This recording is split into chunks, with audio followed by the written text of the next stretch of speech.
अस्सलाम वालेकुम दोस्तों, उम्मीद है आप सब खैरियत से होंगे। आज की वीडियो में हम देखेंगे कि टर्बो सी प्लस प्लस में सी लैंग्वेज यूज़ करते हुए हम लूप कैसे बनाते हैं किसी भी स्टेटमेंट का। लूप क्या होता है इसके बारे में भी देखेंगे। वीडियो स्टार्ट करने से पहले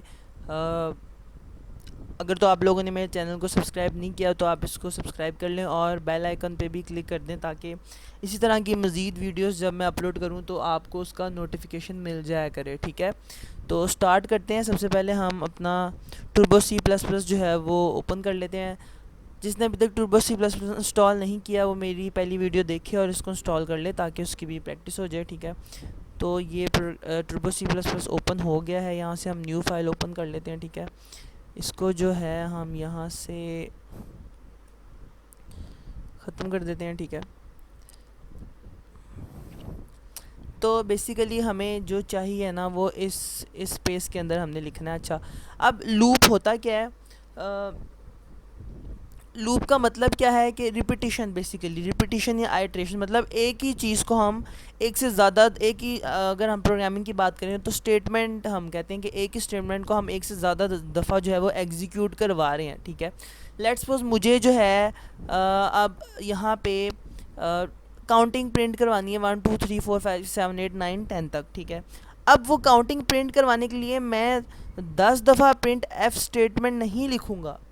ठीक है, with the help of loop structure मैं एक ही दफ़ा प्रिंट एफ स्टेटमेंट लिखूंगा और उसको 10 दफ़ा एग्जीक्यूट करवाऊंगा उसी एक स्टेटमेंट को, लेकिन हर दफ़ा वो अपनी वैल्यू चेंज करता जाएगा। ठीक है, अब ये हर दफ़ा वैल्यू चेंज कर रहा है और एक ही स्टेटमेंट जो है वो प्रिंट करवा रहा है। यही जो है ना, यही वर्किंग है हमारे लूप की। लूप जो है वो हमारे कंट्रोल स्ट्रक्चर का एक कंट्रोल स्ट्रक्चर की एक टाइप है। हमने देखा था कि 3 तरह के स्ट्रक्चर्स होते हैं, सीक्वेंस, सिलेक्शन और लूप। हमने सीक्वेंस भी देख लिया है, सिलेक्शन भी देख लिया, उसके प्रैक्टिकल्स भी कर लिए हैं।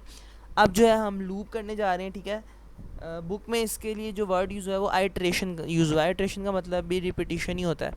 ठीक है, तो हमने 3 तरह के जो है ना लूप्स देखने हैं, while loop, do while loop और फोर लूप। ठीक है, सबसे पहले हम वाइल लूप और डू वाइल लूप देख लेते हैं। ये करते क्या है, सेम जो इनका मतलब है, जो इनका मीनिंग है, लफ्ज़ी मायनी है जो इनका, वही इनकी वर्किंग है। ठीक है, तो स्टार्ट करते हैं। प्रोग्राम मैंने आपको बता दिया है। प्रोग्राम ये बनाना है कि हमने 1 से लेकर 10 तक जो है ना काउंटिंग प्रिंट करवानी है, लेकिन हम उसको प्रिंट करवाने के लिए 10 दफ़ा प्रिंट की स्टेटमेंट नहीं यूज़ करेंगे बल्कि एक ही दफ़ा यूज़ करेंगे और उसको लूप के अंदर डाल देंगे। फिर वो लूप उसको 10 दफ़ा चलाएगा। यहाँ पे जो है ना, यहाँ पे भी कंडीशन का कॉन्सेप्ट है हमारे पास। ठीक है, यहाँ पे भी हम उसको कंडीशन देंगे।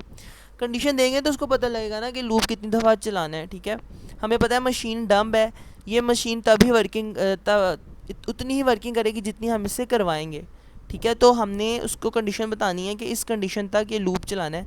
ये कंडीशन जब फॉल्स हो जाएगी तो लूप जो है वो एंड हो जाएगा। ठीक है, तो हमेशा की तरह आप प्रोग्राम स्टार्ट करते हैं। सबसे पहले हम यहाँ पे ये प्री प्रोसेसर डायरेक्टिव्स लिखेंगे। ये क्या है, ये इंक्लूड डायरेक्टिव्स क्या करवा रही हैं, ये इन हेडर फाइल स्कोप प्रोग्राम में ऐड करवा रही हैं या लिंक करवा रही हैं लाइब्रेरी से यहाँ पर प्रोग्राम में। ठीक है, उसके बाद जो है हमारा मेन फंक्शन स्टार्ट होता है वॉइड मेन के नाम से। ठीक है, और सबसे पहले हम क्लियर स्क्रीन का फंक्शन यूज़ कर देते हैं ताकि जब हम आउटपुट स्क्रीन देखें तो पुराने वाले प्रोग्राम का आउटपुट ना नज़र आए हमें, मतलब जो प्रीवियस प्रोग्राम हमने चला के देखा है। ठीक है, तो स्टार्ट करते हैं। सबसे पहले हम हमेशा की तरह हमारा पहला स्टेप है, हमने वेरिएबल डिक्लेयर करना है। मैं एक काउंट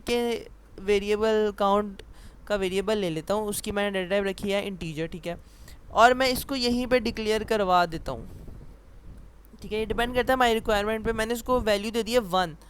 ठीक है, अब आगे जो है मैं अब लूप चलाने जा रहा हूँ, वाइल लूप चलाने लगा हूँ। तो वाइल लूप में सबसे पहले मैं उसको क्या देता हूँ, कंडीशन देता हूँ। ठीक है, मैं उसको देता हूँ वाइल जब तक count smaller than equal to 10 है, मतलब 10 से छोटा है या 10 के इक्वल है, तब तक ये कंडीशन ट्रू रहेगी। जैसे ही हमारी वैल्यू 10 से ज़्यादा होगी, 10 से ज़्यादा का मतलब है 11 12, जैसे ही 11 होगी ना ये कंडीशन फॉल्स हो जाएगी। ठीक है, तो कह रहे हैं जब तक ये 10 है या 10 से स्मॉलर है तो क्या होता रहे। आगे मैं उसको जो है ना वो स्टेटमेंट बता देता हूँ कि आगे वाइल जब तक हमारी कंडीशन नहीं है तब तक क्या होता रहे, तब तक वो प्रिंट करवाता रहे, क्या प्रिंट करवाता रहे, हमारी जो वैल्यू है परसेंटेज डी, आगे हम जो है ना स्लैश एन भी यूज़ कर लेते हैं ताकि हमारी जब भी ये प्रिंट एफ की स्टेटमेंट हो, हमारा जो अगली वैल्यू वो नेक्स्ट लाइन में जाती रहे, ठीक है। तो यहाँ पे मैं लिखता हूँ काउंट, काउंट को प्रिंट करवाता रहे, काउंट के अंदर जो वैल्यू है उसको प्रिंट करवाता रहे, और उसके बाद क्या करता रहे, उसके बाद काउंट की जो वैल्यू है ना उसमें एक नंबर ऐड करता जाए, ठीक है। एक नंबर ऐड करने से क्या होगा, यहाँ पे काउंट की वैल्यू 1 है, तो जब एक नंबर ऐड होगा तो 2 हो जाएगी, ठीक है। फिर दोबारा एग्जीक्यूट होगा तो 3 हो जाएगी, इस तरह 4 5 होती रहेगी। जब ये 11 होगी ना तो हमारी ये कंडीशन फॉल्स हो जाएगी, ठीक है। अब यहाँ पे जो है हमने अपना वाइल लूप यूज़ कर लिया है, ठीक है। वाइल लूप में क्या हो रहा है, वाइल जब तक काउंट की वैल्यू जो है 10 से छोटी या 10 के इक्वल है, ये प्रिंट एफ प्रिंट होता रहे और ये लाइन भी चलती रहे। कब तक, जब तक काउंट की वैल्यू जो है वो 10 से छोटी है या उसके इक्वल है। जैसे ही काउंट की वैल्यू 11 होगी, क्या होगा, ये हमारा जो लूप है ना, ये लूप एंड हो जाएगा। लूप क्या चल रहा है, पहले ये स्टेटमेंट चलेगी, फिर ये स्टेटमेंट चलेगी, काउंट की वैल्यू प्रिंट होगी, नीचे जाएगा, काउंट की वैल्यू ग्रेटर हो जाएगी, फिर ये नीचे नहीं आएगा, यहाँ से बाहर नहीं आएगा, फिर ये चलाने के बाद कंडीशन चेक करेगा, ठीक है। कंडीशन चेक करेगा कि क्या वैल्यू ज़्यादा होने से कंडीशन फॉल्स तो नहीं हो गई, ठीक है ना। नहीं, अगर फॉल्स नहीं हुई फिर नीचे जाएगा, फिर काउंट की वैल्यू प्रिंट करेगा, फिर यहाँ पे काउंट की एक और वैल्यू इंक्रीज़ कर देगा, फिर ऊपर जाके देखेगा कि कहीं काउंट की वैल्यू दोबारा फॉल्स तो नहीं होगी। इसी तरह बार बार ये चलाता रहेगा, काउंट की वैल्यू इंक्रीज़ होती जाएगी और साथ साथ वो चेक भी करता जाएगा, काउंट की वैल्यू प्रिंट भी होती जाएगी। जब यहाँ से काउंट की वैल्यू 11 हो जाएगी ना, और ऊपर जाके जब वो देखेगा कि अब कंडीशन जो है वो फॉल्स हो गई है, तो वो फिर नीचे नहीं जाएगा बल्कि इस लूप से बाहर आ जाएगा और हमारा प्रोग्राम जो है एंड हो जाएगा। तो हमें इस लूप का, इस प्रोग्राम का आउटपुट मिलेगा 1 2 3 4 5 6 7 8 9 10। तो हम इसको देख लेते हैं, हम इसको रन करते हैं, तो ये देखें हमारे पास जो वैल्यूज़ आई हैं वो 1 2 3 4 5 6 7 8 9 10 आई हैं। हालांकि हमने इसको 10 दफ़ा प्रिंट नहीं करवाया, बल्कि मैंने एक ही दफ़ा स्टेटमेंट लिखी है, ठीक है। मैं वैल्यू चेंज करवा रहा हूँ, स्टेटमेंट एक ही दफ़ा लिखी है और मैं उसको लूप के अंदर चला रहा हूँ 10 दफ़ा, ठीक है। ये होता है हमारा लूप, ठीक है, इसको कहते हैं लूप।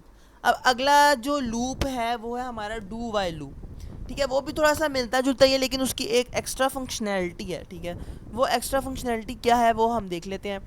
ये जो है ना लूप, ये सिंपल वाइल लूप है, ठीक है। ये पहले कंडीशन देखेगा, फिर हमारी स्टेटमेंट को एग्जीक्यूट करेगा। अगर तो कंडीशन पहली दफ़ा फॉल्स होगी तो हमारी स्टेटमेंट एग्जीक्यूट ही नहीं होगी, प्रोग्राम एंड हो जाएगा, ठीक है।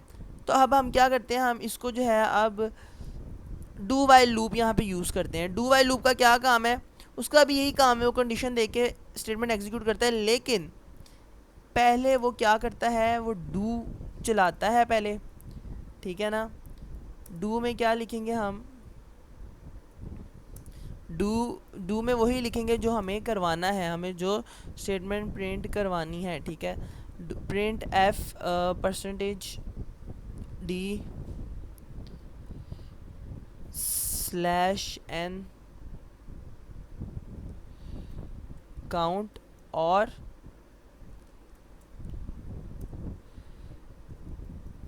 Count is equal to count plus 1, ठीक है। वो कह रहा है डू करो, करो मतलब ये एग्जीक्यूट करो स्टेटमेंट्स, आगे नीचे वाइल यूज़ करेंगे, वाइल जब तक आगे कंडीशन बता देंगे, जब तक count smaller than equal to क्या है 10 है, ठीक है। इस स्टेटमेंट टर्मिनेटर लगाना लाजमी है। यहाँ पे अब क्या हो रहा है, इसमें डू वाइल लूप और सिंपल वाइल लूप में क्या डिफरेंस है। सिंपल वाइल लूप में वो पहले कंडीशन देखता है फिर स्टेटमेंट एग्जीक्यूट करता है, लेकिन यहाँ पर वो कंडीशन बाद में देखेगा, पहले स्टेटमेंट को एक दफ़ा एग्जीक्यूट कर देगा, ठीक है। जैसे ही हम ये प्रोग्राम चलाएंगे तो वो क्या करेगा, डू करेगा, ये स्टेटमेंट एग्जीक्यूट करेगा, बाद में कंडीशन चेक करेगा। मतलब इसमें और वाइल लूप में डिफरेंस ये है कि वाइल लूप में अगर पहली दफ़ा कंडीशन फॉल्स होगी तो हमारी स्टेटमेंट एग्जीक्यूट ही नहीं होगी, वहीं पे इग्नोर हो जाएंगी। लेकिन डू वाइल लूप में क्या होता है, डू वाइल लूप में क्योंकि वो पहली दफ़ा कंडीशन बाद में चेक करता है, तो कंडीशन फॉल्स हो भी जाए, हमारी ये वाली स्टेटमेंट एक दफ़ा तो लाजमी एग्जीक्यूट होंगी, ठीक है। तो हम डू वाइल लूप वहाँ पे यूज़ करते हैं जहाँ पे हमें पहली दफ़ा स्टेटमेंट लाजमी एग्जीक्यूट करवाना हो, ठीक है ना। वहाँ पे हम डू वाइल यूज़ कर लेते हैं। फंक्शनैलिटी इनकी वही है कि वो क्या करता है डू का मतलब एग्जीक्यूट करें इनको, कब तक, वाइल, जब तक ये कंडीशन है, कंडीशन मतलब ये कंडीशन ट्रू है। तो हम इसको एग्जीक्यूट करके देखते हैं, ठीक है। तो देखो इसका भी वही आंसर है, कोई डिफरेंस नहीं है, ठीक है।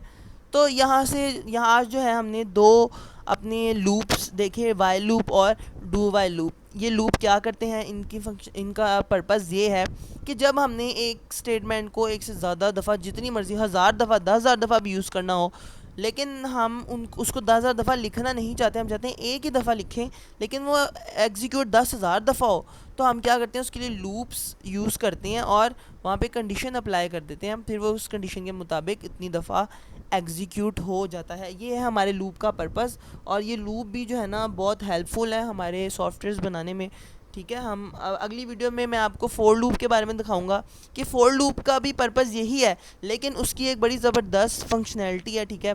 और वो जो है ना सबसे अब तक का सबसे बेस्ट लूप है। आपको फोर लूप के बारे में एमसीक्यू भी आता है कि वो कौन सा लूप है जो सबसे आसान है और सबसे ज़्यादा यूज़ होने वाला है, तो वो फोर लूप है, ठीक है। तो नेक्स्ट वीडियो में इंशाल्लाह हम फोर लूप के बारे में देखेंगे। आज के लिए इतना काफ़ी है। उम्मीद है आप लोगों को समझ आ गया होगा। नेक्स्ट वीडियो का इंतज़ार कीजिएगा। तब तक के लिए अल्लाह हाफ़िज़।